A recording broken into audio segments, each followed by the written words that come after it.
Your testimony is Bob Mueller did not kick you off because of the content of your text. He kicked you off because of some appearance that he was worried about. Sure. My testimony, what you asked and what I responded to, was that he kicked me off because of my bias. I'm stating to you it is not my understanding that he kicked me off because of any bias, that it was done based on the appearance. If you want to represent what you said accurately, I'm happy to answer that question, but I don't appreciate what was originally said being changed. I don't give a damn what you appreciate, Agent Strzok. I don't appreciate having an FBI agent with an unprecedented level of animus working on 2 major investigations during 2016. In addition to disappointing the hell out of my Democrat colleagues, that someone who was investigating Russian collusion didn't think there was any there, why would you be concerned? Why would you not be ecstatic that there was no collusion? Why the word concern?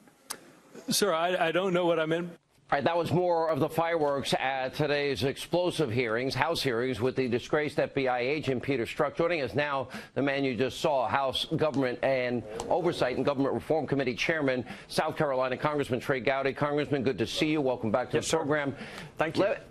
At the heart of this, I think you captured it there, Congressman, and that is a bias, and this man was in the forefront of everything. Do you believe, as I do, that Hillary Clinton had a rigged investigation, that she violated the Espionage Act? It was a big case of obstruction with the emails, deletions, and bleach pit. And do you believe, as I believe, that, in fact, he went after Trump with a vengeance because of a political view that he expressed often? Well, let's take Trump first. Before he ever began investigating alleged collusion between the Trump campaign and Russia, he'd already made up his mind that President Trump would be destabilizing for the country. I mean, think about how serious that word is, Sean. Destabilizing for our country. And he hadn't even begun to interview the first person in August. He said, we'll stop it. We need an insurance policy. And then he began talking about impeachment one day after Bob Mueller's investigation began. So Peter Strzok has a level of bias that would make it impossible for any prosecutor to stand in front of a jury and use him as a witness. On the other hand, while he's convicting Donald Trump before the investigation begins, he's exonerating Hillary Clinton. 100 million to 0 is what the vote ought to be, and he hadn't interviewed her, and he hadn't interviewed 30 other witnesses.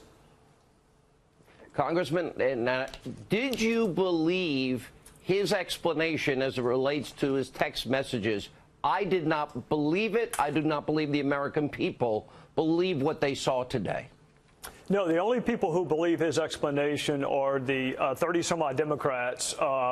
Keep in mind, Sean, 60 Democrats have already voted to move forward with impeachment on President Trump, and Bob Mueller had released his first single solitary finding. So they've already made up their minds. Of course, they'd be sympathetic to an FBI agent who's already made up his mind. He's the only person in America who doesn't think he was biased. He's the only person in America that does not understand how incredibly detrimental those texts are to any kind of serious investigation. So, look, I spent 10 hours with him 2 weeks ago, about an equal amount of time today. He just doesn't, he thinks what his personal opinion is what the rest of us call bias. Well, yeah, I guess that's where the smelly people will go to Walmart. And as I mentioned in my monologue tonight, I happen to be one of those people. I like Walmart, and I like Kmart, and I like Costco's, and I like Target. And you can get everything you want there, and you get a pretty good deal at every one of those places. But the more important question, if I remember correctly, you were a prosecutor and you never lost a case. Am I correct in that, sir? I was definitely a prosecutor, yes, sir. I had some good cases. And you never lost a case?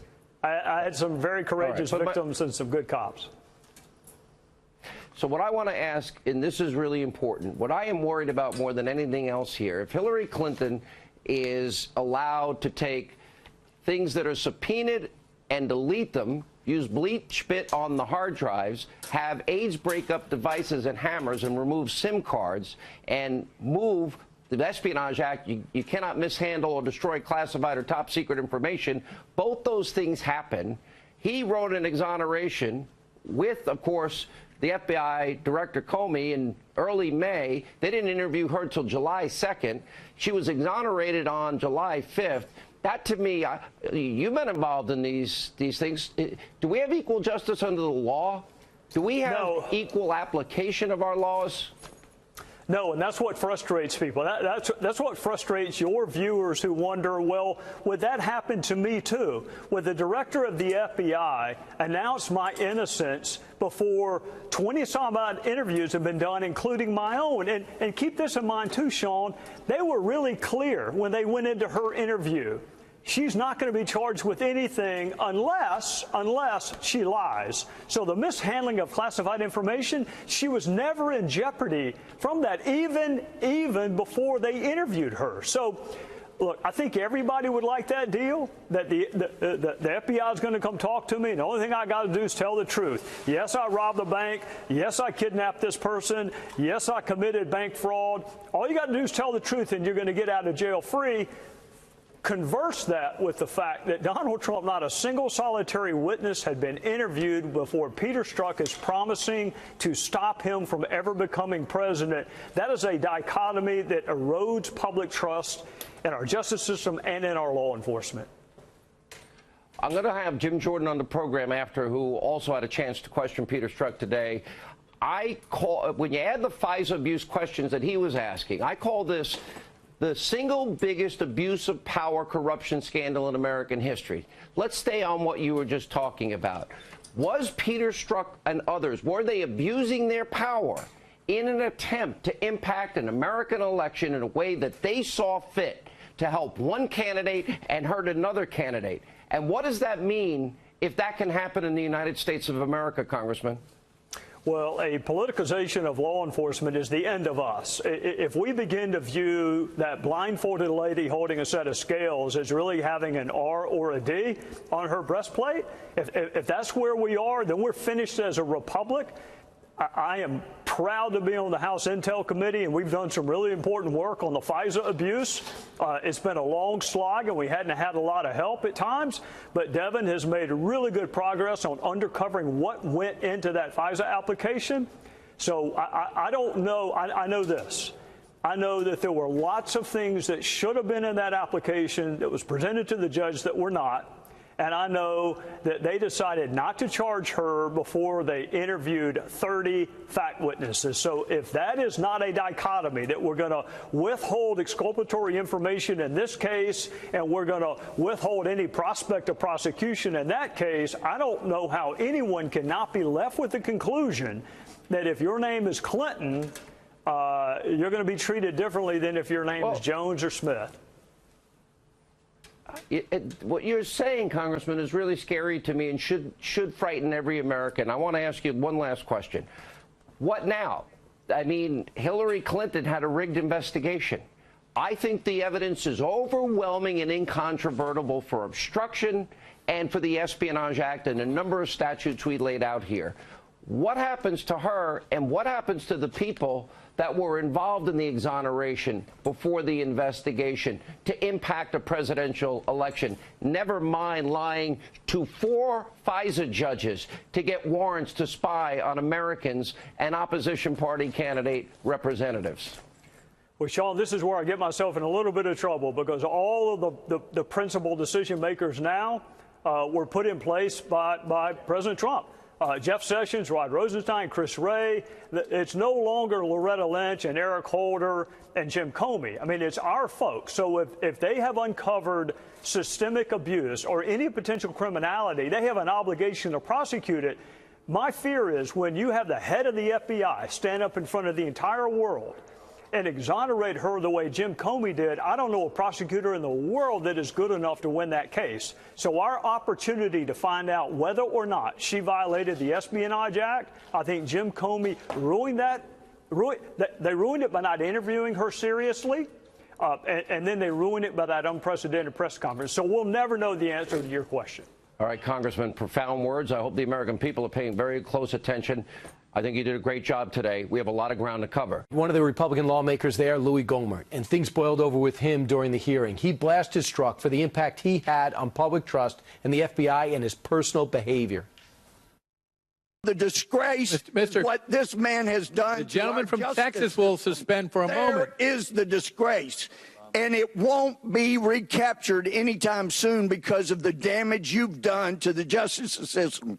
And I've talked to FBI agents around the country. You've embarrassed them. You've embarrassed yourself. And I can't help but wonder when I see you looking there with a little smirk, how many times did you look so innocent into your wife's eye and lie to her about Lisa? Mr. Chairman, this is outrageous. The credibility of a witness is always an issue. Mr. Chairman, please. Have you Mr. Chairman, this is intolerable harassment of the witness. What's wrong with that? You need your medication.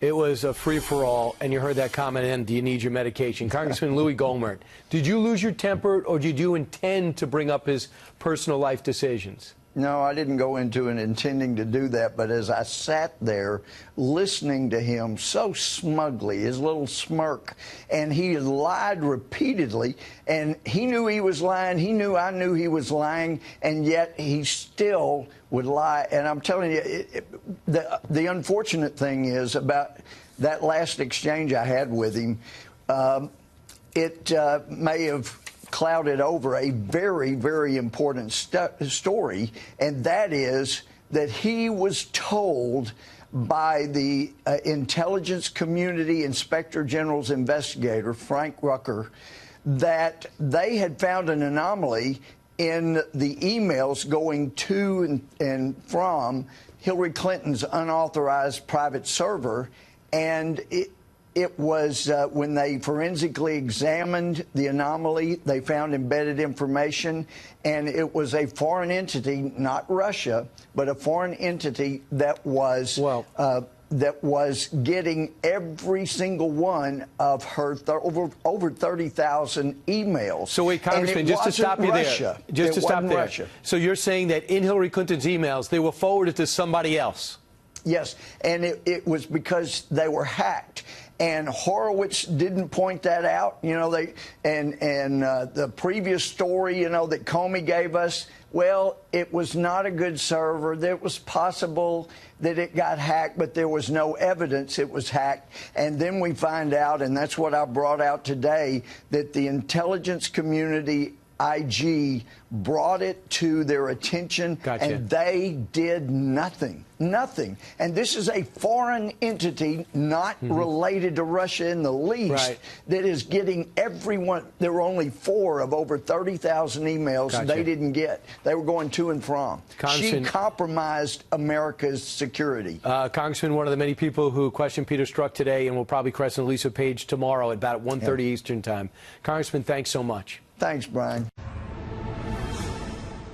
Well, there were major fireworks today as the infamous FBI agent Peter Strzok went at it with Trey Gowdy and other members of the House Oversight and Judiciary Committees in a grilling that is still going on tonight at this hour, at times saying that they would hold him in contempt for not talking about the choices he made and the things he said and texted about Hillary Clinton and President Trump during the 2016 election while he was leading the investigations into those campaigns. Even the extramarital affair that he had with an FBI agent was on the table for discussion today. Watch some of this. The "will stop it," you were speaking on behalf of the American people. Is that correct? I don't recall writing that text. Are you denying writing the text? What I can tell you is that text in no way suggested that I or the FBI would take any action to influence the candidacy of Agent Strzok. That is a fantastic answer to a question nobody asked. If you want to represent what you said accurately, I'm happy to answer that question, but I don't appreciate what was originally said being changed. I don't give a damn what you appreciate, Agent Strzok. I don't appreciate having an FBI agent with an unprecedented level of animus working on 2 major investigations during 2016. I've talked to FBI agents around the country. You've embarrassed them. You've embarrassed yourself. And I can't help but wonder when I see you looking there with a little smirk, how many times did you look so innocent into your wife's eye and lie to her about Lisa? Mr. Chairman, this is outrageous. The credibility of a witness is always an issue. Wow. Here now, Congressman John Ratcliffe, who is on that committee and was one of the people questioning Mr. Strzok today. Congressman, it's good to see you this evening. Thank you very much for being here. You bet. What Hi, do you Martha. think? What did you learn today? Well, I think Peter Strzok came in with two goals today. One was to prove to the American people that he wasn't biased against Donald Trump. And the second point that he tried to assert was that he never let his personal beliefs cross over into official FBI action.